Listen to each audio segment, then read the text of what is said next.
The news day continues here on One News Now. I'm Jess De Los Santos, and here are the biggest stories on the economic front. The National Economic and Development Authority releases a new 5-year plan to steer the economy back on a high growth path.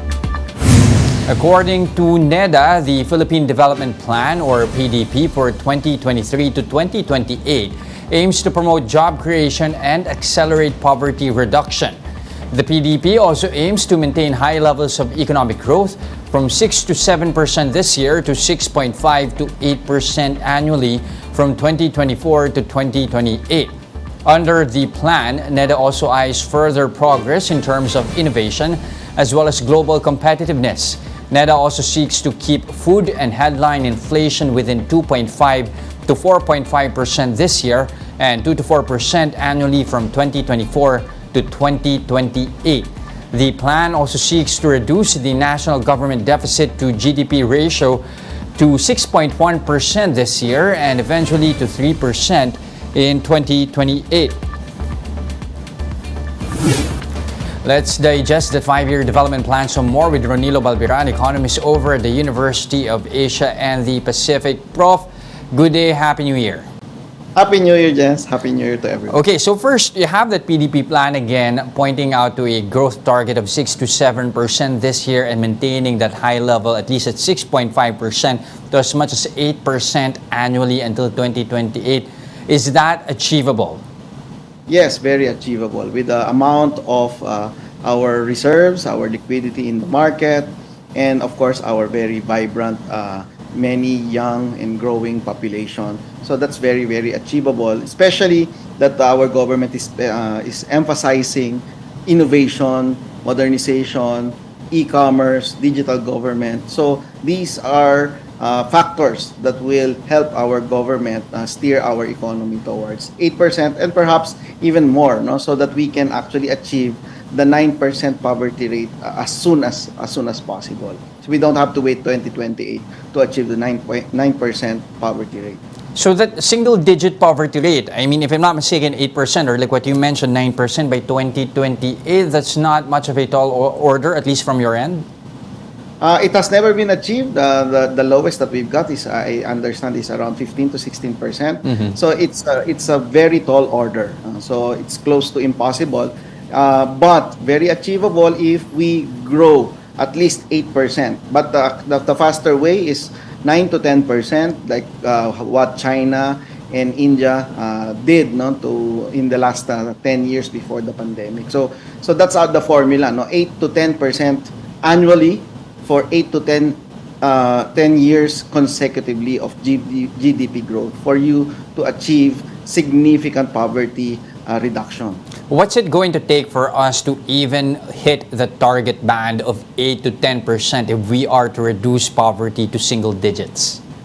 A large part of our poverty is coming from agriculture, and then of course a large part of our construction still has very, very low productivity. If we concentrate on two major sectors, no? A large source of poverty, agriculture and then construction, then we will be able to actually impact the other industries like the tourism sector, which will benefit from the build projects.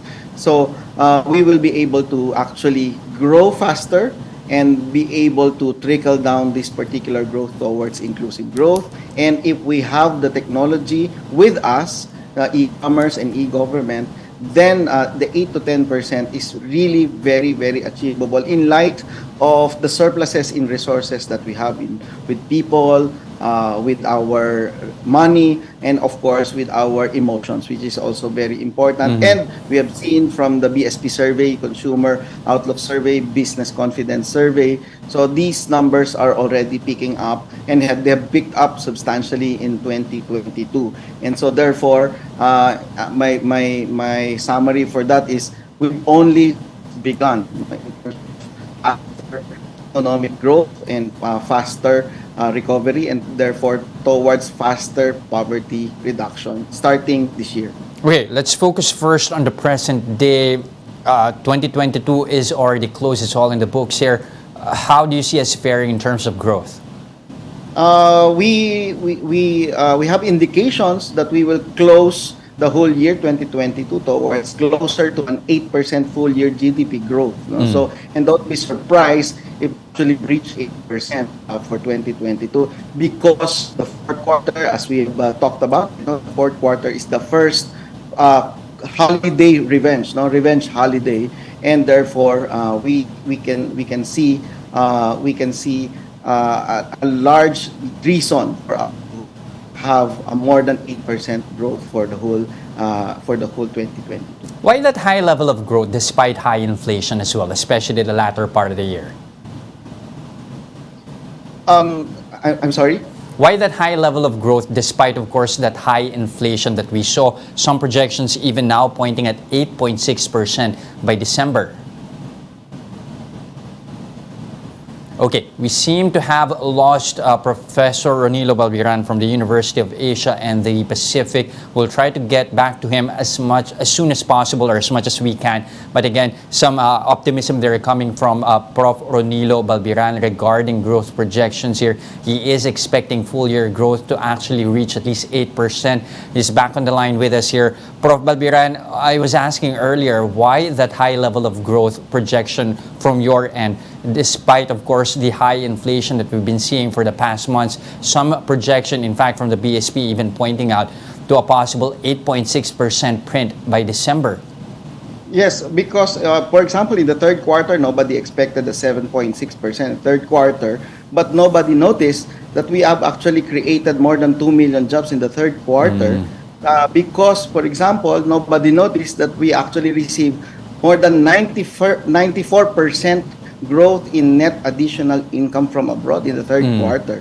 So that particular net additional income from abroad neutralized the effect of inflation for our country. And so therefore, for the fourth quarter, since we've seen exchange rate really go down because we have received so much, so much OFW remittances, that would be the same fuel of growth for the fourth quarter despite the inflation. And so we can see a lot of retail, tourism, logistics are really booming in the fourth quarter of this year, and therefore that will have a very, very good close for our year 2022. Now, where do you see inflation peaking? I mean, if that 8.66 projection for December is realized, or do you see that being the peak already? And from then on, do you see price pressures somehow tempering, at least in the first quarter of 2023? Yes, so we are still hopeful that it will peak already. It had peaked, and we've seen oil prices going down already, and we've seen inflation numbers from America already going down. So we see the situation normalizing for everyone, and I hope there will be no more further escalation in the Russia-Ukraine conflict, and therefore that would bring normalization for all of us, most especially for our transport and logistics costs that will affect everything else as we recover our economy in agriculture, tourism, real estate, trade, wholesale and retail trade. So all these things will be very much benefited from this normalization in oil prices and other transport and logistics. So does that mean that you see inflation at least going back to within target by 2023 at 2 to 4%? And what's it going to take, especially on the non-monetary side, in order for us to bring down those price pressures? Well, definitely the indication is towards the end of 2023, we should be hitting below 5%, and that's good for everyone.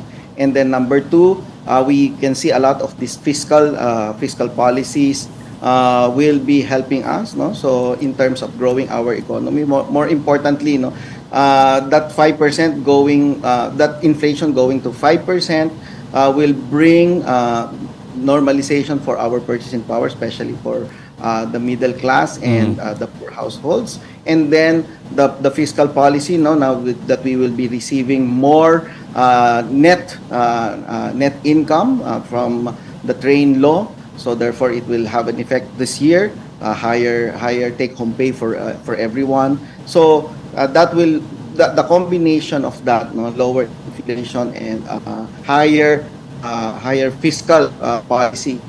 And then we welcome the completion of the other build programs, and then more programs actually oriented towards agriculture, really increasing productivity of agriculture, transport and logistics for agriculture. So that will be good news for everyone.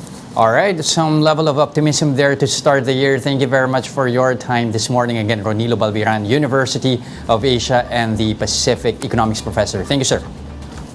Happy New Year. Now we'll be back with more stories after the break. Keep it here on One News.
You're still watching One News Now. I'm Jess De Los Santos.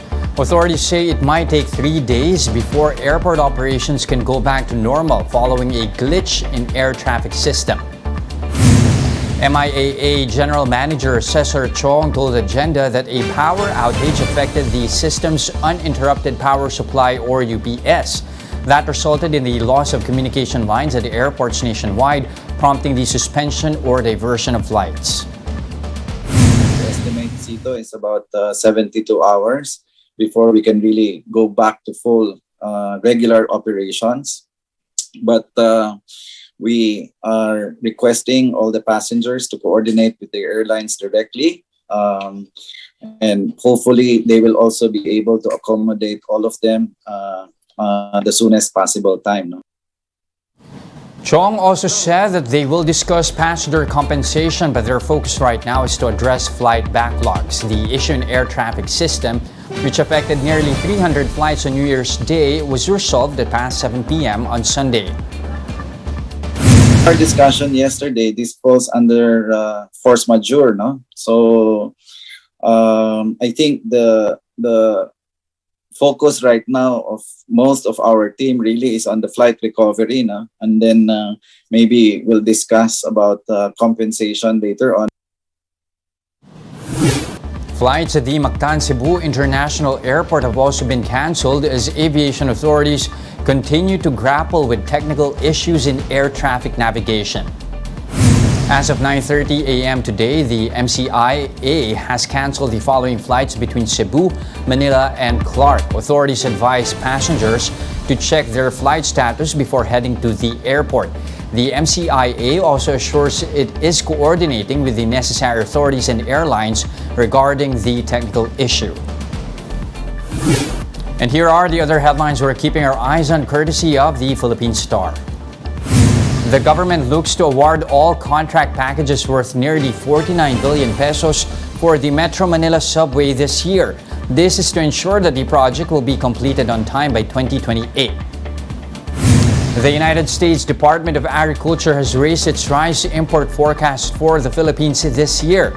From 3.44 million metric tons previously, the updated projection is now pegged at 3.8 million metric tons. The USDA says the higher forecast was due to a projected production shortfall, which is caused by damage from Super Typhoon Karding last September, among other things. Demand for office space in Metro Manila may expand by up to 50% or 3.5 million square feet this year, according to Cushman and Wakefield. The property consultancy firm says office space demand will be driven mainly by the IT BPM sector. And that's it for this hour. Join us again at 2 p.m. as we continue to monitor the day's biggest stories. You can also catch One News on Signal Play. Register an account now at signalplay.com.ph so you can stream One News live anytime, anywhere. I'm Jess De Los Santos. We are One News, all sides, all the time.